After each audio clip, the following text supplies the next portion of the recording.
Well, good morning, everyone, and happy 2025. Welcome to the informational webinar for the RFA-RM-24-010, which is the NAMS Technology Development Centers.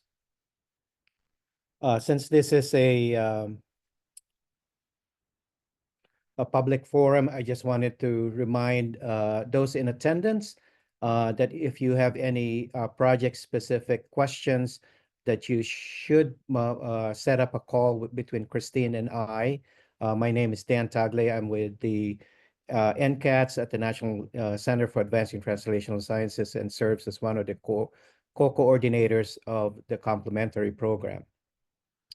This informational webinar is intended really to address questions that are very general and specific to the RFA. So any project-specific questions, please set up a private call with us. Just to go over what the Complement-ARIE Program is, the overarching goal of this program, it's an NIH Common Fund program, is to catalyze the development, standardization, validation, and use of human-based new approach methodologies that will transform the way we do basic translational and clinical sciences. We aim to develop better models that are human relevant, that will reflect accurately human health and disease outcomes, and also to develop NAMs that provide specific biological processes or disease states. It's also aiming to validate mature NAMs to support standardization and clinical use.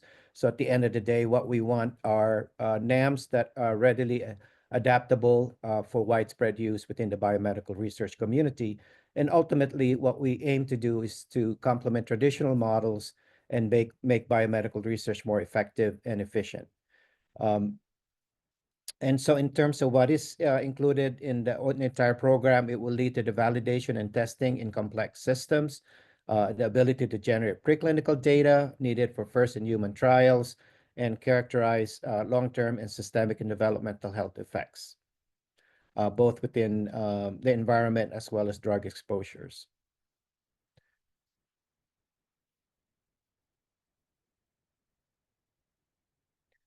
So there are essentially three major pillars of this program. What we are dealing with today in this informational webinar is the first bullet, which is a comprehensive NAMS Technology Development Center that aims to develop NAMS, combinatorial NAMS to address areas of greatest needs. As you know, NAMS can either be in vitro, in silico, or in chemical. And so what we're looking is to combine two or more of these approaches that enables the augmentation of each individual NAMS to make it a much more powerful technology. And so that's what we are going for. There is also a second funding opportunity, RM-24-003, which is the NAMS Data Hub and Coordinating Center. If you are also interested in that particular solicitation for proposals, the informational webinar for that would be on February 13th of this year. And then lastly, one of the major pillars would be the validation and qualification network. And this will be a public-private partnership that is still in the process of being stood up, and will engage private partners from industry as well as regulatory agencies. And this is intended to be an international component. And all of this, the Comprehensive Technology Development Centers, the NAMS Data Hub and Coordinating Center, and the Validation Qualification Network, or VQN, will comprise the Complement-ARIE Consortium. And that is essentially what this graphical representation would look like, where we are looking to fund about 5 to 6 NAMS Technology Development Centers across the United States. And this will be serving as the spokes, and it will provide data to the NAMS Data Hub and Coordinating Center. As indicated, it will be the hub, and so this will be a hub and spoke model. And the Data Hub will then collect the data, make sure that they adhere to the FAIR principles, and make sure that they are shareable, and then also interact with the validation and qualification network, which is going to be run through the foundation of NIH. And as I indicated, it will be consisting of many partners, regulatory partners, industry partners, other agencies involved in validation, such as ICVAM, international partners, as well as including nonprofits and other potential end users. A major component of the program would be a training and community engagement piece. So in fact, each and every pillar, whether it be the Technology Development Center, the Data Hub, and the VQN, should have a training and community engagement as well as workforce development. And it shows you that in some ways the workflow in the bottom where technology and use cases will go from the development centers to the data hub and then eventually be validated and qualified through the VQN. And with that, I'll turn it over to my colleague, Christine Happel, who will tell you a little bit more in detail about the specifics of the RFA. So, Christine? Thank you, Dan. So as Dan mentioned, today we are discussing RFA-RM-24-010. The QR code for the funding opportunity can be found on the slide. But first we want to start off with this particular NOFO utilizes a U mechanism, meaning it's a cooperative agreement. Cooperative agreements are support mechanisms that NIH frequently uses for high priority research areas that require a level of involvement from NIH staff that's higher than typical research projects or R awards. This substantial involvement is usually needed for oversight, coordination, and facilitation. So what does that mean, substantial NIH staff involvement? That means that NIH staff will work jointly with the research projects, PD, PI, acting as a partner to support and stimulate the research. However, NIH staff are not meant to play a dominant role or assume direction or primary responsibilities for awardee activities. This particular NOFO uses a UM1 mechanism. And what that means is this is a research project with complex structure, cooperative agreement. So it's meant to, this type of mechanism is meant to support cooperative agreements involving large scale research activities with complicated structures. So the purpose of this NOFO is to establish the comprehensive NAMS technology development centers to support the NIH Common Fund's Complement-ARIE Program. The program, as Dan mentioned, will accelerate the development, standardization, and validation and use of human-based NAMs. And the technology development centers will really stimulate the development of combinatorial NAMs to support scientific areas of need, with emphasis on biological complexity, throughput, and innovative combinatorial approaches.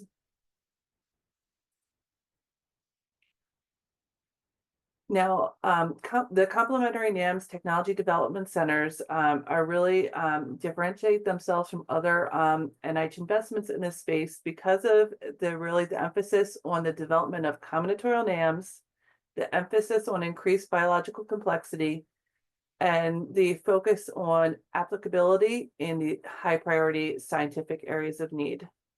The program will develop a range of mature combinatorial NAMs for a breadth of applications. And these NAMs should incorporate lifespan, population diversity within the context of the disease or condition, sex as a biological variable, and other human variables as relevant models for the scientific area of focus. Now, prior to the launch of Complement-ARIE, a number of strategic planning activities were undertaken. These included an advisory committee to the NIH director on catalyzing the development of use of NAMs to advance biomedical research. And this advisory committee has made a number of recommendations within the space, and these recommendations can be found on the QR code on the slide.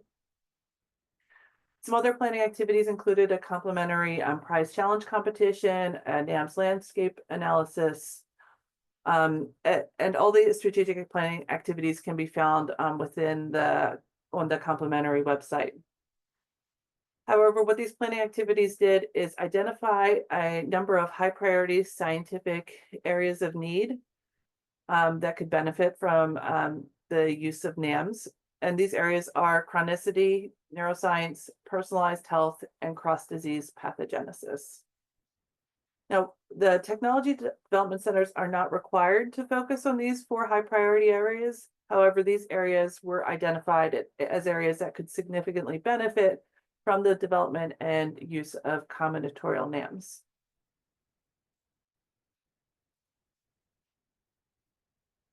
Now we'll get into more of the logistics of the application. So this funding opportunity was posted on December 10th of 2024. The letters of intent for this NOFO are due on January 24th, 2025. Letters of intent are requested, but they are not required and they are non-binding. The open date for applications is January 28th, 2025, with applications due on February 28th, 2025. Applications will be reviewed in July of 2025 with advisory council in October of 2025 and a early start date in December of 2025. As you may have noticed within this NOFO, this applications for this are structured very differently than most NIH applications. The NOFO is broken down into 6 distinct elements and then further broken down into different modules. All the elements and modules are required for the application, and these elements each have their own individual page limitations that are higher than a standard NIH application. In addition, the specific aims page for this NOFO should briefly summarize the aims for the entire application, and this includes all elements and modules. Then each of the elements and modules can be further broken down, not only within the application itself, but the aims can be broken down into sub-aims and milestones for each of the individual elements.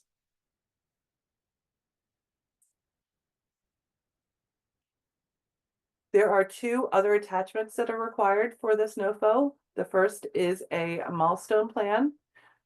Applicants are required to provide detailed information and timelines for completing all the proposed activities according to the specific aims in a document that is labeled a milestone plan. And then there's also a requirement for a plan for enhancing diverse perspectives.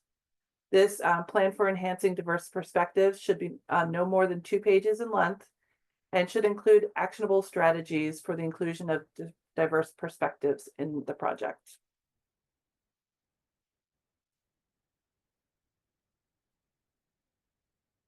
Milestones, as I mentioned, are a requirement in terms of a other attachment. But I want to go in a little bit more detail about what we mean by milestones. As I mentioned, milestones and a Gantt chart are required. All projects will be milestone driven with clear go, no-go criteria that are quantifiable, as these milestones are deliverables with quantifiable success metrics. So each of the complementary awards are expected to have yearly milestones for the overall project as well as for each of the individual components. And the milestone timeline should be provided in the form of a Gantt chart.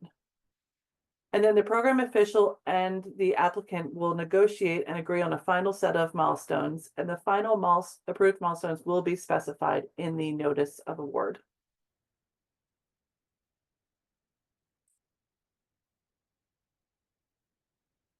I would also encourage applicants to review the cooperative agreement terms and conditions of the award. So this could be found in section 6, the award information, administration information, and then the cooperative agreement terms and conditions. This outlines a number of criteria that recipients will agree to upon acceptance of an award. So the terms and conditions section does outline that NIH staff will have substantial programmatic involvement that's above and beyond the normal stewardship roles. It also outlines that recipients agree to regulations and policies that are in effect at the time of the award. And also that recipients will agree to the terms and conditions as outlined within the NOFO.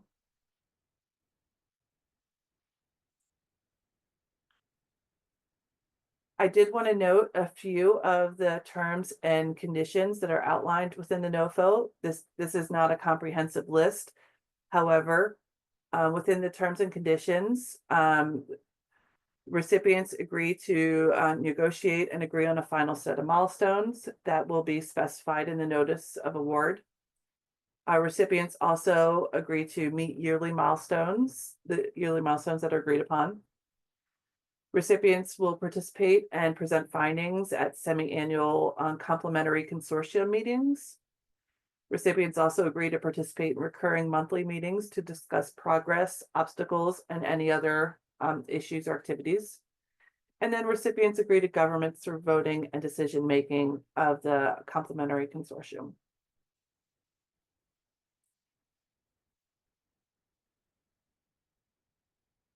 With that, I have listed the context for the program. The scientific and research context are myself and Dan Tagley.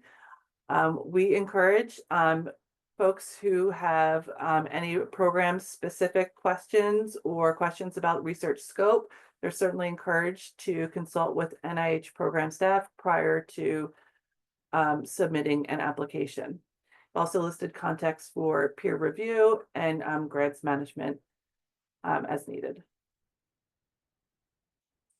And with that, I will pass the baton over to my colleague Jessica Smith, who will review the application review information. Great, thank you very much. Good morning, everyone. I'm Jessica Smith. I'm a scientific review officer as well as a referral officer here at NIH's Center for Scientific Review. I'm here today just to briefly go over what the review process is going to look like for applications that are submitted in response to this funding announcement. So what is the process going to look like? We expect that these reviews will take place in July 2025. Please know that as part of the process, any applications that are deemed unresponsive will be administratively withdrawn. This is going to be done prior to the review, and these determinations are made by the NIH program officials. You can find more information about responsiveness in the actual funding announcement in Section 1. Applications are going to be reviewed by a special emphasis panel, or a SEP, organized by NIH Center for Scientific Review here at CSR. Please note this panel is only going to include temporary members. So these are reviewers that have been specifically recruited or will be specifically recruited to review applications submitted to this specific funding announcement. They're only going to review applications submitted to this funding announcement in this meeting. The meeting rosters, so who the reviewers are, will be posted online about 30 calendar days prior to the review meeting.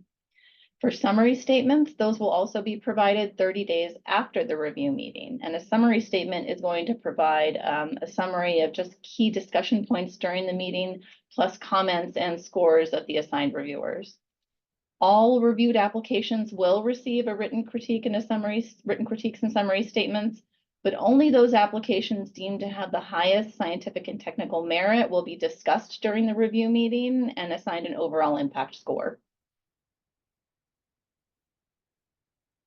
So how are applications scored? They're all assigned an overall, there's the overall impact score. So this is a range of 1 to 9. It's the likelihood that the project will exert a sustained and powerful influence on the research fields involved. Overall impact is scored in consideration of the 5 score criteria listed here, plus the additional review criteria. And those 5 score criteria are also on a 1 to 9 scale and include significance, investigator, innovation, approach, and environment. And I have significance and approach underlined here because those are especially important for this funding announcement. Then there's the additional review criteria that include protection for human subjects, vertebrate animals, as well as biohazards. Specific considerations for this funding announcement.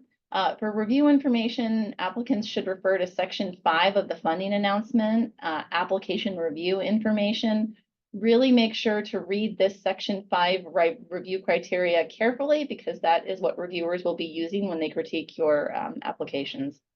Please also pay special attention to and address the specific to this NOFO language under each of the criterion, especially, again, that significance and approach. And with that, I will turn it over to our next presenter. Thank you for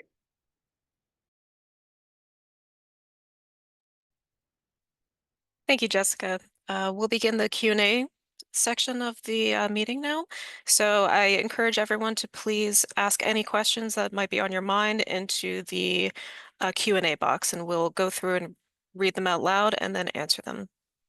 So our first question I'm going to direct towards Dan is a question about the External Advisory Committee. Could you clarify the definition of non-scientist? Could you define the definition of external? Is this outside of collaboration group or outside of involved institution? Yeah, so the external, thank you, Katie. The External Advisory Committee is essentially just a panel of experts within specific to your project that can provide unbiased scientific evaluation and be able to inform you of needed changes or milestones or things that needed to happen in order to make your project continue to be competitive and keep up to date with technology. So it could essentially consist of subject matter experts within the scientific domain of your project, plus outside non-scientists who might be investors or nonprofit organizations who have a vested interest in the development of NAMs. And so that it can include a wide array of experts having to deal with the social and ethical implications of the technology you're dealing with as well. Thank you, Dan. Another question for you. For the resource cores, is there a recommended number of cores to have? Is the 10-page limit for this per core or for all cores combined? I'll actually defer this to Christine. Sure. So for the cores, there is no recommended number that needs to be had. This is really going to be dependent on your specific project and area of need. However, the 10-page limit should encompass all cores that are necessary within the application. Thanks, Christine. Another question for you, Christine. Is the NOFO expected to have projects with multiple PIs? If so, what would be a reasonable number to cover what you are expecting? We do anticipate that there will be a significant amount of teaming for these applications simply because of the needs of the program. So as outlined within the application structure, you have your 6 elements and associated modules. Ideally, there'll be a number of different experts within these different areas that will team up to form these comprehensive centers. So yeah, I would just add that, to what Christine said, that there is no expected number of scientific teams involved in a project.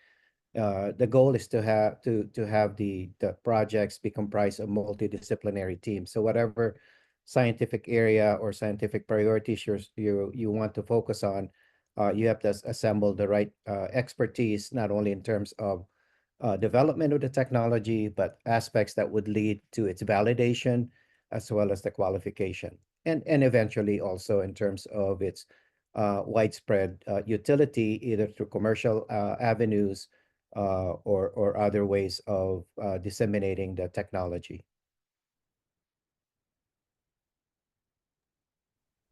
Thank you both. Next question we'll send to Dan.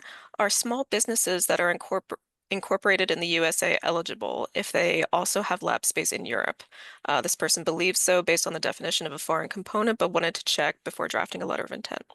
Yeah, so thank you for this question. Yeah, so foreign components are allowed in this RFA, again, to distinguish that from foreign applications. So that means the main application should be from a US-based institution, but the US-based institution can have collaborations from other either academic or commercial entities outside of the United States. I would just like to qualify though that there is a specific criteria for foreign components, and that means that they need to satisfy a unique resource or a unique expertise that is not found elsewhere in the United States in order for them to be funded as a foreign component. So that means they are bringing truly something unique to the table.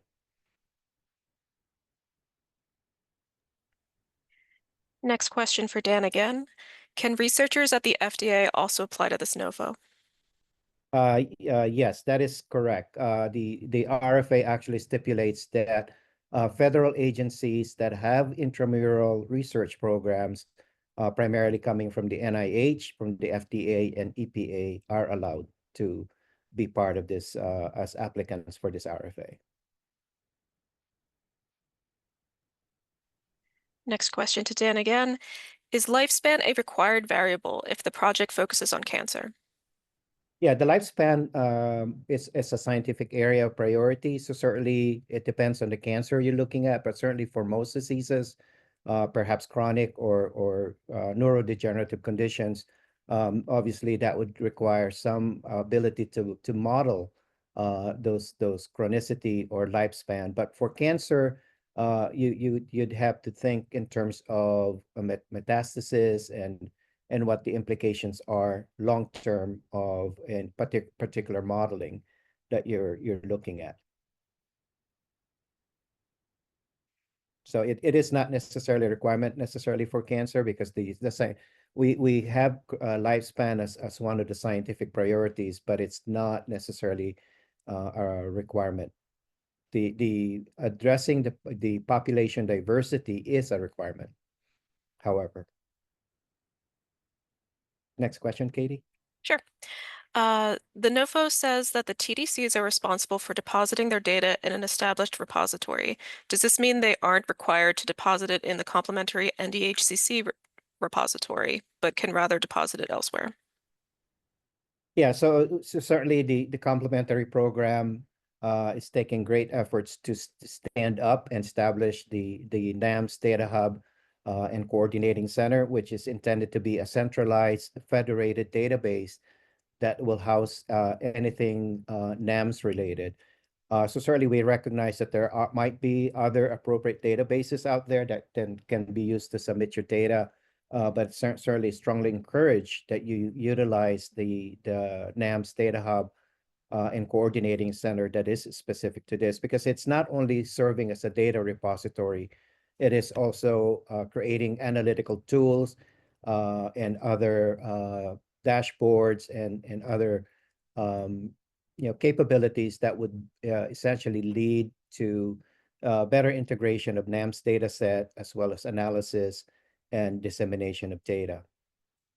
And so in your application, you just need to indicate how you will be interfacing with the NAMS Data Hub and Coordinating Center, and how that interaction in terms of frequency of data submission and things like that should take place. Next question, Katie. Yep, thank you. For a succession plan, are you referring to a business continuity plan? I believe the succession plan was mentioned under the center management. And so this one essentially, the succession plan is more of under the general purview of governance of the center.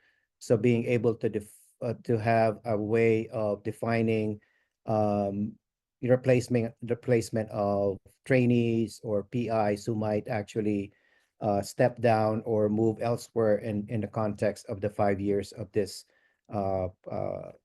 project period.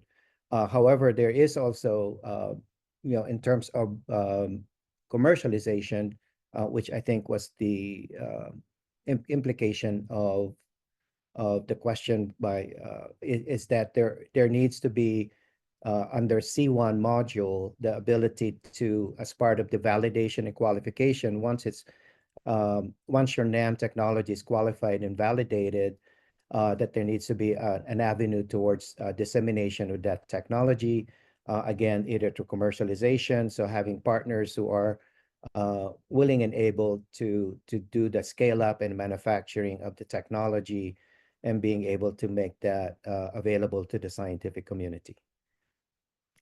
Next question. Would it be considered a strength to develop NAMs that could be commercialized, or a weakness if not? Yeah, again, the main point of the complementary program is not only to develop the technology, but to essentially catalyze the field by making use of NAMs in both basic translational and clinical research. And so, in order to make that happen, the technology has to be widely disseminated and available. So we mentioned the ability to make this equitable, meaning, you develop a technology that is not just for the that can afford the technology, but to essentially to make the technology also commercially feasible by making it affordable and easy to use by the general scientific community. So that would be more on the end use of the technology once you've gone through the validation and qualification. How do you plan to make this technology, the NAMS technology, easily accessible and useful? And obviously commercialization would be one pathway towards that. Next question. This next question is for Jessica. What criteria will be used to select reviewers? Will government employees be eligible to serve as reviewers? Sure. So reviewers are recruited based on scientific and technical qualifications. So it's all about the expertise related to the applications that are submitted to the funding announcement. And yes, sometimes federal scientists are recruited for NIH review of extramural grant applications. That does happen. Thanks, Jessica. This next question goes back to Dan. For EAC, is the word external defined as outside institutions or outside the significant contributors? The external advisory committee is essentially, anything external to the project. That means they don't have any conflict of interest in terms of engaging in an advisory capacity to the project. And so it could be internal to your institution or external, but it just have to demonstrate that they will not have a conflict.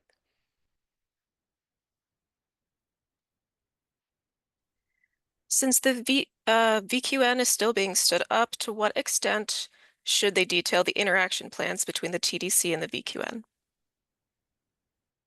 Yeah, so the technology, the interaction would be primarily to keep in mind that what you are developing as a technology will need to be qualified and validated through the VQN.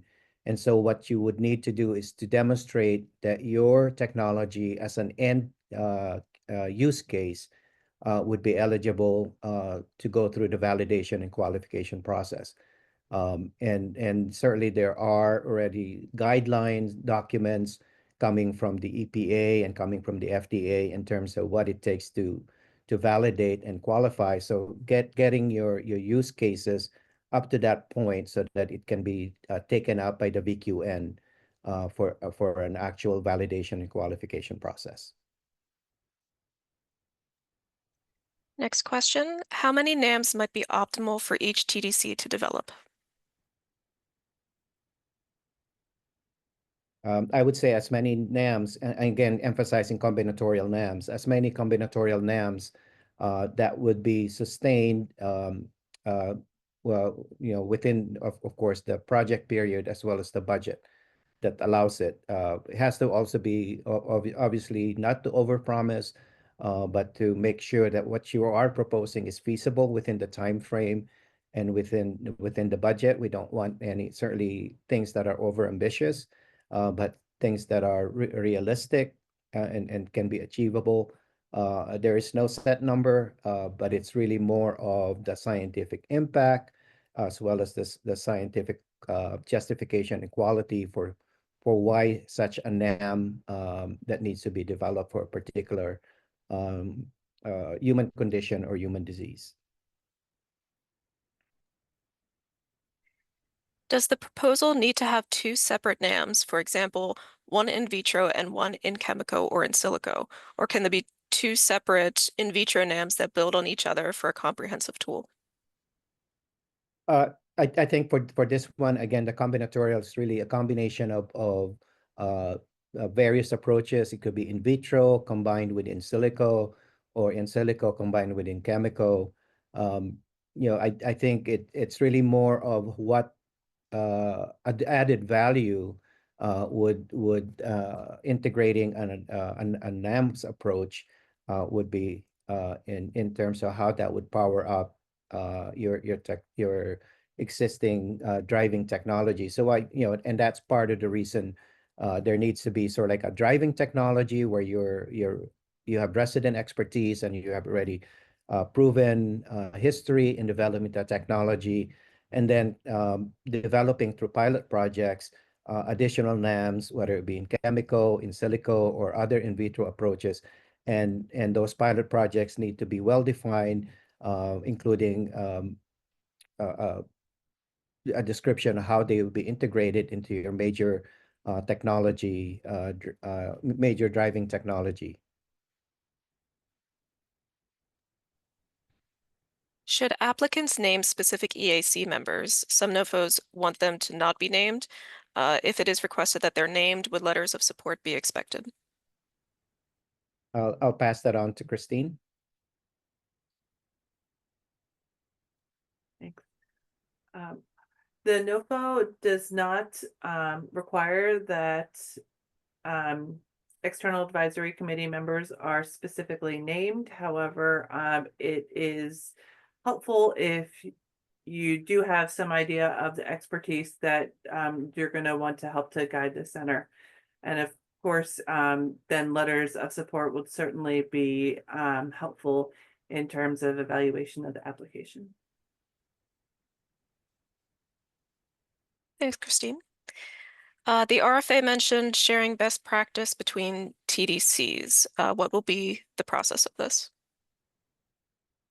Yeah, I can take that. So as I mentioned, the part of the entire complementary program is for each TDCs to serve as spokes, and as part of that, it would be expected that they will function under a consortium agreement that is well described in the RFA in terms of what the consortium expectations are, and that is intended to be a pre-competitive environment where award recipients from the technology development centers, the data hub, as well as members of the VQN are expected to share resources, expertise, and data in a pre-competitive environment, so that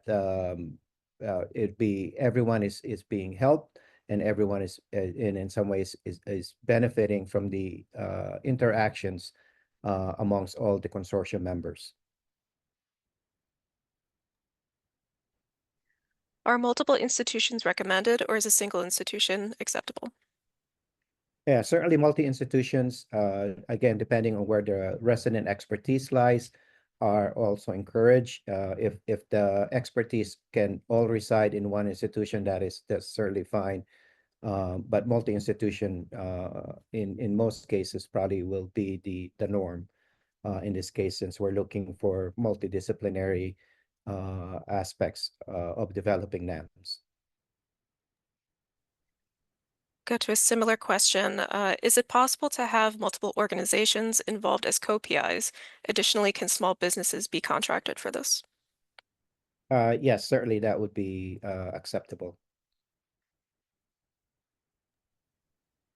Will there be multiple submission cycles of NAMS technology development centers?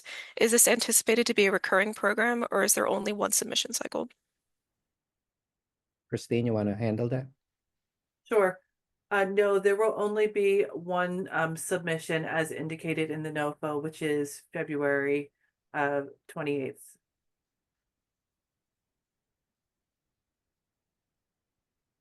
Thanks, Christine. Would validation of a methodology flagged as a key element in an integrative complex data assessment scheme? For example, here, OECD, IATA on carcinogenicity be within scope of this funding opportunity?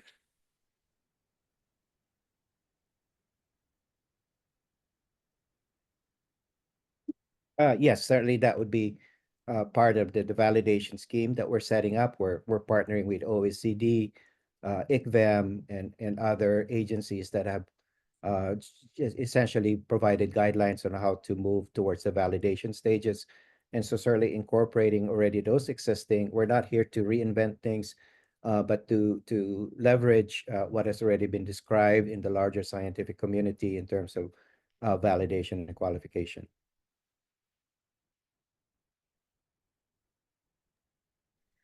Are the cores expected to provide services for outside researchers, or are the cores aimed at only serving the proposed projects directly? Christine, you want? Sure. The cores are expected to provide services for the proposed project directly. I think there's certainly space if they choose to do so outside of that, but that would be a separate activity. The cores are really meant to support the activities of the NAMS Technology Development Centers. For a small business, is it necessary to have collaboration with the university for application, or can they apply independently?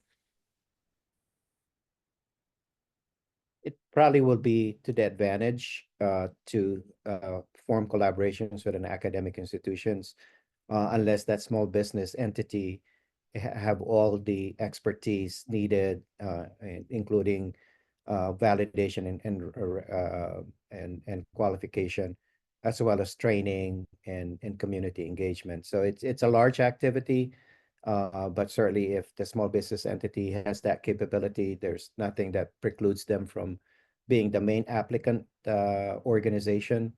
But certainly, based on how this is set up, multi-institutional or multi-organizational collaborations are probably going to be needed. We have a two-part question. First question is, how many awards are anticipated to be funded? And then the second part is a project focused on multi-omic assays for precision medicine in cancer, personalized therapy within the scope of projects deemed responsive? You want to handle this, Christine, or do you want me to? Sure. So we anticipate 5 to 6 awards to be funded under this NOFO. And then for the second question, we are advising folks who have questions about scientific scope to reach out to us individually, and we're happy to set up one-on-one meetings where we can really dive into project specifics and give more individualized feedback. So I would suggest please reaching out to Dan Tagley and I via email, and we're happy to set up a call to go into project scope. Question from an applicant who is a surgeon based outside the USA. They're looking to build a team to collaborate on their research. Is it possible to form a partnership with the team in the US? Yeah, so you need to be well connected to already an existing team who would be the primary applicant institution. And I think I noticed in it's based on colorectal cancer. And so that would also mean having the ability not only to partner and form a team effort with a US-based organization, but also, again, you need to demonstrate that what you're bringing to the table is a unique resource and expertise that your US collaborators, who would be the primary applicant, would be able to benefit from. With the focus on broad use and transfer of the technology between centers, will microphysiological systems that are fabricated manually or in small batches, for example, PDMs, or by 3D printing, be considered acceptable, or is automated manufacturing preferred? I think that would certainly be based on the staging. So certainly based on probably for initial data gathering, you can do customized microphysiological systems of bioprinted constructs. But ultimately, again, the goal of this of the program, the complementary program, is to make the technology widely available and disseminated to the biomedical research community. So having an automated a platform that is scalable and lend itself to scale up and manufacturing would be more beneficial, at least a description of a plan to do so that could be subject to review evaluation. Does the NAM need to be broad to address multiple diseases or tissue areas, or can a NAM in one tissue area be proposed with future directions to expand or generalize to other tissue types? Christine? Sure. So we anticipate that these centers are really focused on that broad scientific area of need. And then within those centers, the NAMs could possibly have multiple contexts of use. So we do anticipate that while the NAMs may be broad and have a number of applications, they'll also have to narrow down to these specific contexts of use for validation and of course actual clinical utility. Are NAMs eligible to collaborate with external small businesses to support the development of the data hub as part of this grant initiative? That is sort of like a confusing question. So in general, the NAMS Technology Development Centers are able to partner with small business entities if they have the expertise, not only in terms of technology development, but also in terms of commercialization. But if the question is more oriented towards data sharing to the data hub is actually going to be independently funded. There is a separate RFA, as Christine already described, that will fund the entire activities of the data hub and coordinating center. So that would be a separate funding entity, and the technology development centers are expected to interface and provide a way to submit data to the data hub. If software is developed as part of the awarded work, will NIH assume responsibility for hosting the software following completion of the 5-year funding term?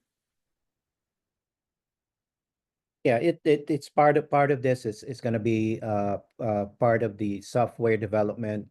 That would be the data that would be submitted to the data hub, because again, it's not only just in vitro but also in silico and computational models, and so the data and all the algorithms that are part of the development of the computational modeling will be part of the data hub submission, and that would reside beyond certainly in the first 5 years of the program, and then subject to renewal for an additional 5 years based on successful progress, and that with the expectation that the data hub and the database will continue to be supported in the long term. Are there any areas of NAM or combinatorial NAMs development that are considered not as favorable for application and will be considered non-responsive? Christine? Sure. So to be responsive to this NOFO, the applications must include the development of combinatorial NAMs that use 2 or more different NAMs approaches, so that in vitro, in silico, or in chemical approaches. Applications will be considered non-responsive and will not be reviewed if they include any animal-based NAMs, NAMs developed with animal cells, animal-based research, or in vivo animal studies that are proposed within the application.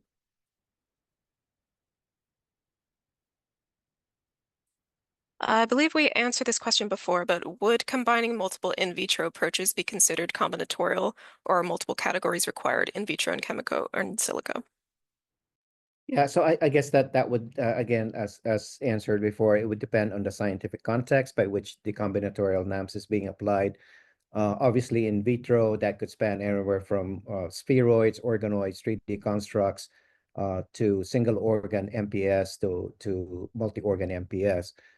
So depending on the application, whether it be for drug screens all the way through late stage preclinical development, and how all those various in vitro approaches are being integrated in a workflow, that satisfies, there has to be a strong justification for why such a combination, and whether there will be an opportunity to incorporate, for example, computational modeling or AI and ML into improving the process.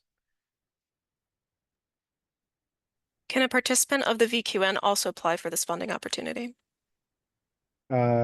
Yes, certainly at this early stage, we're still defining who are going to be participating in the VQN, but certainly right now we're reaching out to the general scientific community who are in a position to develop NAMS technology, and that should not preclude anyone's future participation in the VQN.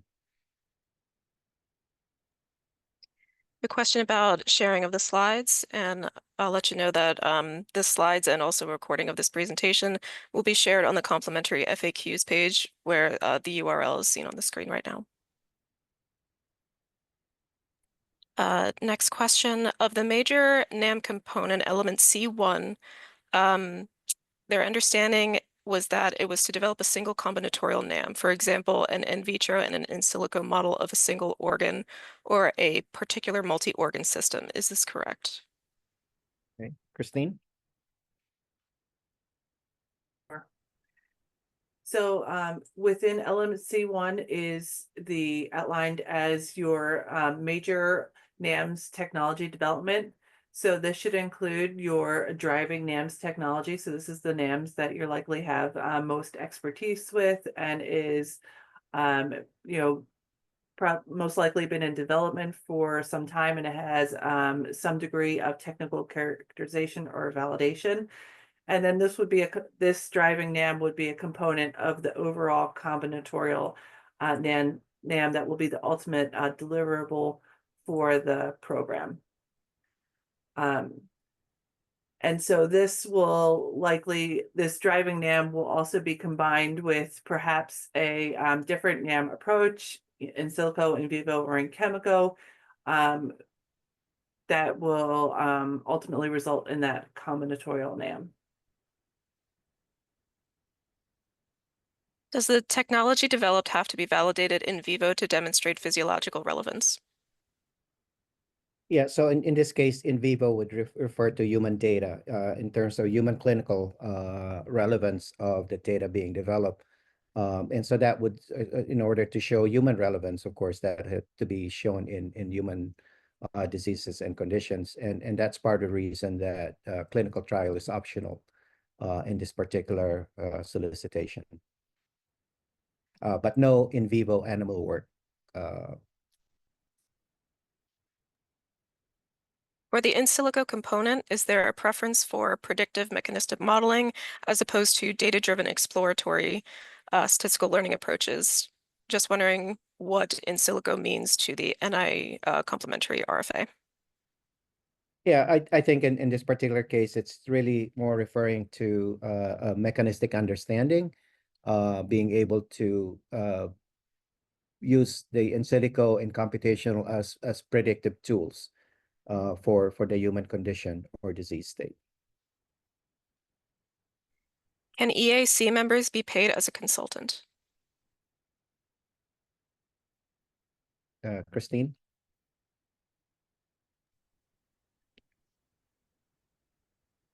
I think that the external advisory council members can be however you think is most appropriate. We have not outlined any guidance in terms of requirements for the external advisory members. Yeah, and that is correct. Yeah, it could be a paid consultant, or it could just be a part of a volunteer advisory group. Do you facilitate technology providers in joining others to be part of an application?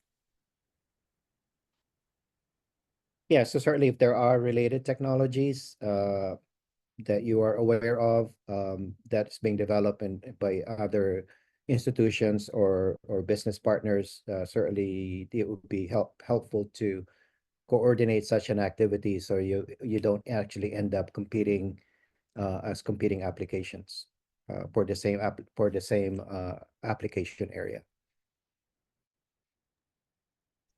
A question about the distinction between what fits in module C1, the in silico component, and what fits within element D2, data collection and bioinformatics. For example, data science and multivariate statistical models can be part of C1 and be part of D2.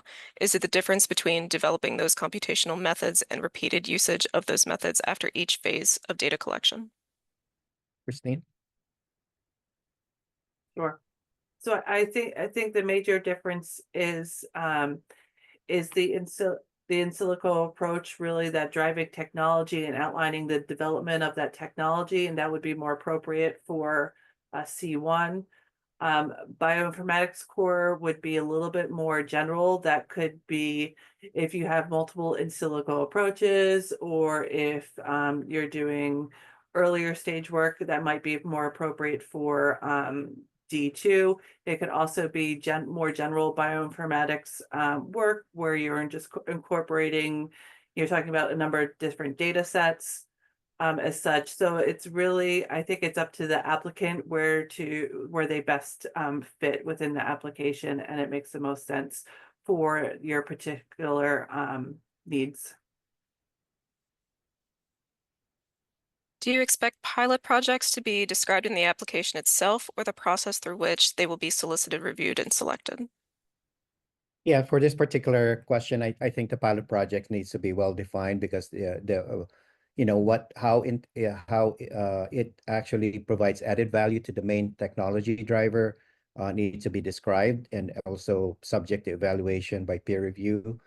There will be opportunities in the future once a project is awarded to be able to incorporate emerging technologies or opportunities, and we intend to provide administrative supplements to enable those type of new advances to be incorporated into the project. But for the purposes of the pilot projects, they are intended to be 1 to 2 year in duration, so essentially short term, and need to be able to demonstrate feasibility in terms of readiness to be developed, as well as the ability to integrate into the main technology drivers. And so in this particular instance, if you're expecting pilot projects to be assimilated right away, let's say within the 5-year project period, anywhere from 3 to 5 pilot projects would certainly be good to describe in sufficient detail to be evaluated by peer review. We're at the top of the hour, so I believe we don't have time for any more questions, but thank you all to all of the attendees. All of the remaining questions we will turn into frequently asked questions, and they'll be posted with the question and the answer to the complimentary website FAQs page with the URL seen on the screen. So thank you very much for attending. Thank you, everyone.